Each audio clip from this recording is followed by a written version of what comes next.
Jesus, I thought we were done with this shit. So, most of y'all probably remember those really bad live action versions of classic cartoons from the mid-aughts and onward. Things like Alvin and the Chipmunks and the Smurfs and Underdog, which apparently did happen. And most of y'all probably remember those movies kind of missed the point of the old cartoons. Specifically, the Smurfs, in that they just brought them to New York.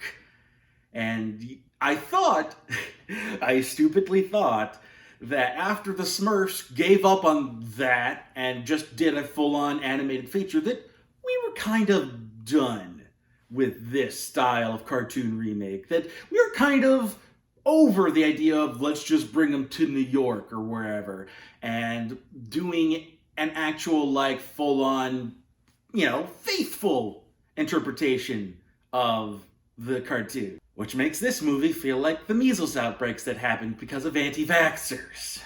The thing about Tom and Jerry is that, aside from the original run of shorts, they didn't really work.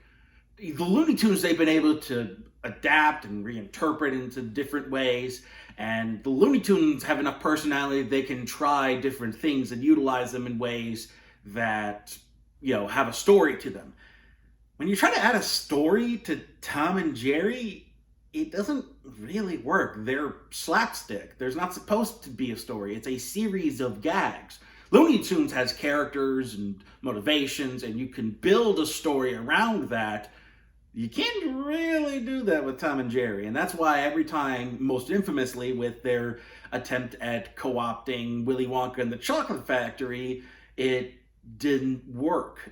Some of the movies have worked, apparently. I haven't watched them all, but most of them kind of fail. Especially that full-length feature they did in '92. They just kind of missed the point of what made Tom and Jerry work. So, when they announced that this movie was coming down the pipeline, most people, myself included, were not exactly looking forward to it, because since they haven't worked yet, what is the likelihood of it starting to work now?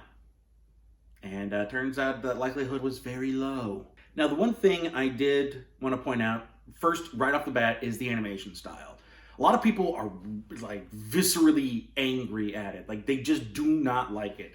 And I get it, because it is a very uncanny valley in terms of animation. It is right smack dab in between full-on traditional 2D style hand-drawn cartoons and fully rendered three-dimensional cartoons. It's not one or the other. It's smack dab in the middle, and it makes your brain go, what is happening?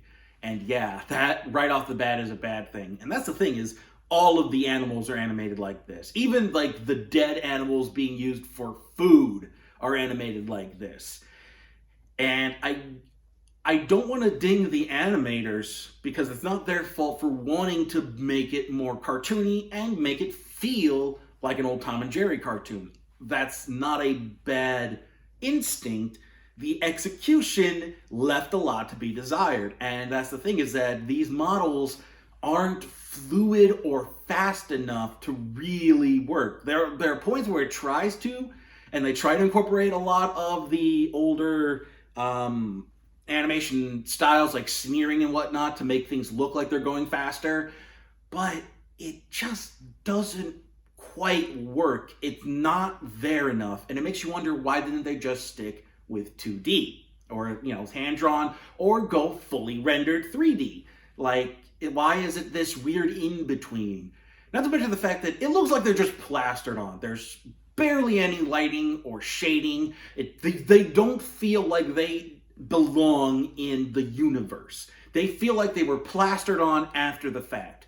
Now, we've done live action and cartoons. Going all the way back to the 30s, we've done live action and cartoons. Tom and Jerry did live action and cartoons with Gene Kelly. And there's the way you go about it is you make it feel like that cartoon is real. And Roger Rabbit did it probably the best. Not everybody can be Roger Rabbit, but even Space Jam and Looney Tunes Back in Action understood how to make it feel like that cartoon was in the real world and you could interact with it. There's a way to go about the production and make it feel like that thing is real. Here it felt like the actors weren't interacting with anything, and then the cartoons were plastered on after the fact, and then badly at that, because they don't have a real presence in the world. They don't feel like they're real, and once again, it pulls you out because it looks like you're not watching a real movie. Not to mention the fact that because these are Tom and Jerry, and because these cartoons are very physics defying, the rules for this world are kind of all over the place. Like, eventually gets to a point where it is very cartoony and physics defying, and then it makes you wonder, what exactly are the rules? Because that's the thing, is like, a lot of people will say, it's a cartoon, you shouldn't ask questions. Except it's not really a cartoon, is it? Because there's real people. If they wanted to make this, if they wanted to make this fully animated cartoon world, wouldn't raise an eyebrow. I wouldn't even question it. It's cartoon world, don't need to worry about physics. They use real-ass people, including Michael Pena, and they try to do all these cartoon physics-defying antics, and I question what are the rules, because those are real-ass people there. Like, if you wanted to make this a full-on cartoon, I wouldn't question it. Why are you making it live action if you want to lean more on the cartoons? That's what I'm asking. I don't know how much this is brought up in other reviews, but I noticed this immediately. And that is, we're back in New York. Because of course we are. It's a cartoon live action adaptation. Why wouldn't we go to New York? The Smurfs went to New York. He-Man went to the real world. Where the hell was Masters of the Universe? Hercules went to New York. When you bring a cartoon to live action, you gotta bring Enchanted. Let's bring her to New York. Everything's about New York. I could go the rest of my life without seeing another cartoon property brought to New York. We get it. New York's a nice place. It's interesting. It's weird. It's kooky. It's kind of, jarring even for regular people. We don't need to see that over and over and over again. We can be done coming to New York. This could have taken place anywhere. Anywhere. Didn't even need to take place in a real place. But no, we gotta bring it to New York. Because, New York. Because New York. Why wouldn't we bring it to New York? It's good. Let's do New York again. Because that's not tired at all. That isn't to say that, the animation alone was what made this movie bad. Oh, no. Even though this is from the co-writer of Brigsby Bear, a well-regarded indie classic at this point, or at least a cult classic. I don't know how. There's definitely an audience for it, and people did like it when it came out. And yet, this is what that guy brought us. And it makes me wonder, how much did he really write? Because I get the feeling that this was written and directed in the same way that a lot of the Disney live-action remakes were written and directed. So, it's hard to say. But, yeah, this is recycled trope and bit throughout. When they're not recycling old Tom and Jerry bits, they're recycling old tropes from sitcoms from the 40s. Things like, I'm going to lie to get my way to a job that I'm not qualified for. And then, we got the big event coming up, better not screw it up. And, look, here's this, here's all these wild antics. And then, no, the wedding, this wedding, it's falling apart. How are we going to get the bride and groom back together? Because they're so in love, apparently.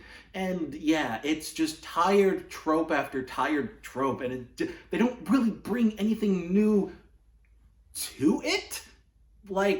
There really aren't any interesting characters at all in this movie.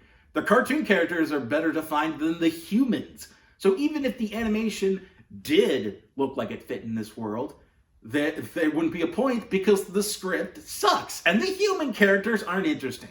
Chloe Grace Moretz is trying. I'll give her that.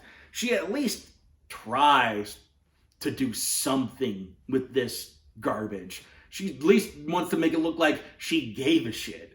Michael Pena doesn't really give a shit. Ken Jeong doesn't really give a shit. Colin Jost doesn't give a shit. What is it? Rob Delaney, I think, is the hotel manager. He don't give a shit. Nobody really gives a shit. Why should they? It's Tom and Jerry, the movie. Who gives a shit? Nobody, apparently.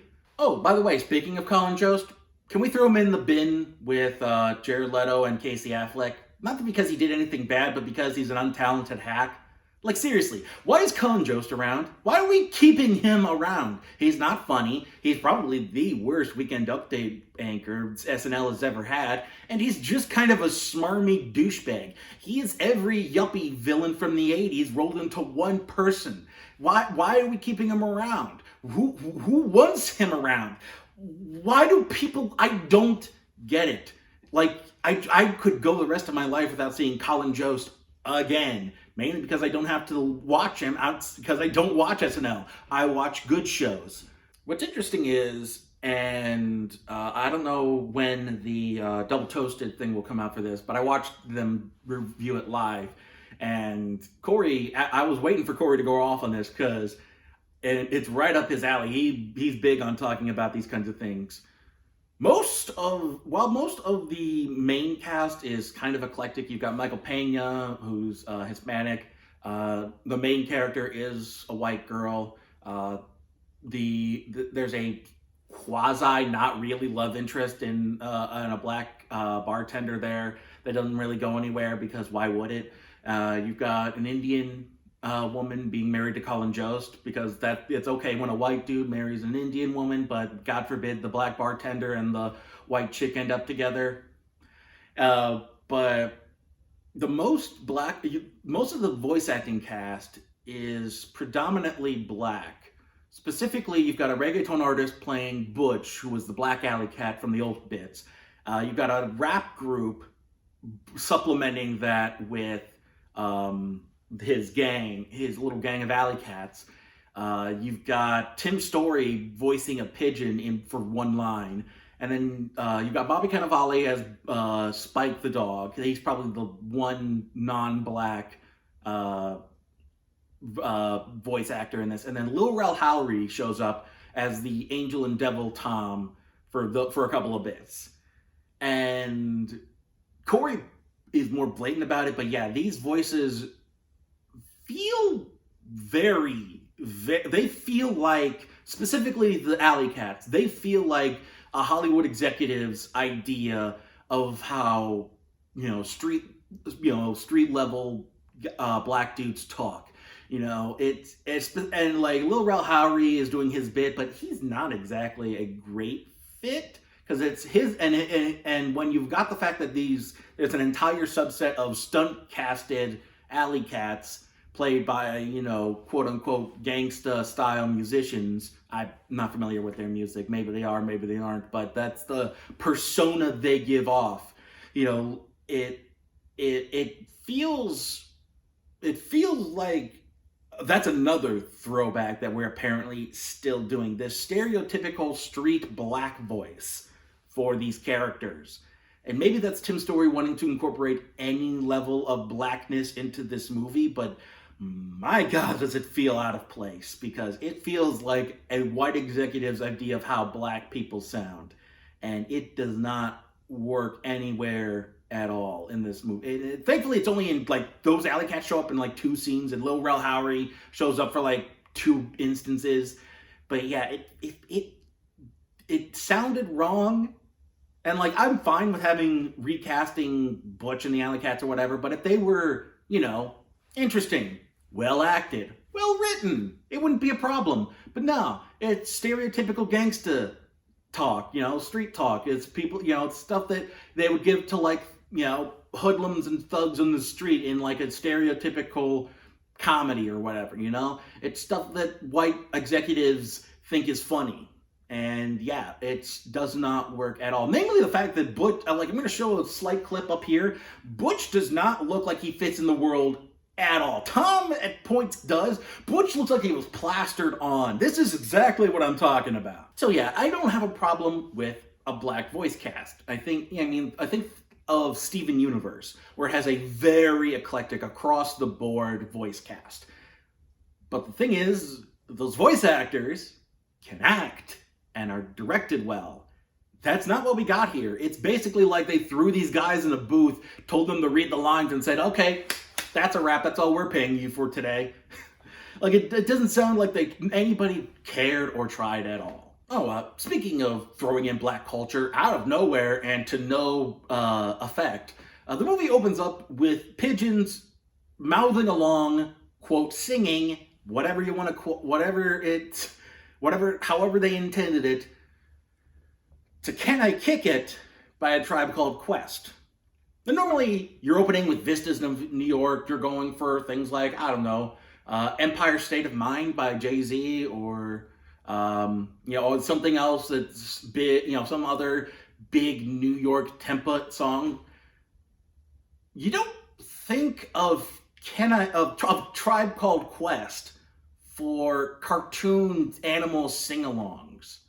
Like, why a Tribe Called Quest? Like, why them? And I think, I don't know if they are officially owned by Warner Music or something, that maybe they were in the library and free to use for this movie, but I don't make no sense that these pigeons are singing along to A Tribe Called Quest. Why is A Tribe Called Quest in a Tom and Jerry movie if it doesn't have it? I don't understand what the point is, other than A Tribe Called Quest exists. We have access to their songs. Let's use Can I Kick It for the opening of Tom and Jerry, the goddamn movie. This is by no means the worst movie of the year. When music exists, and we've got that 4-hour cut of Justice League coming out, this movie is barely going to scratch into the top 10, if at all. But nah, man, this ain't it. And this is just another reminder that nobody has any idea what they're doing with Tom and Jerry. Just let Tom and Jerry be. Stick to the Looney Tunes. They're easier to adapt. Those new shorts are great. If you're going to do Tom and Jerry, try some new shorts. Maybe they'll work. Apparently some did. They released a couple. But this art style, what they're doing, nah, man, scrap that. Go back to the drawing board. Try again.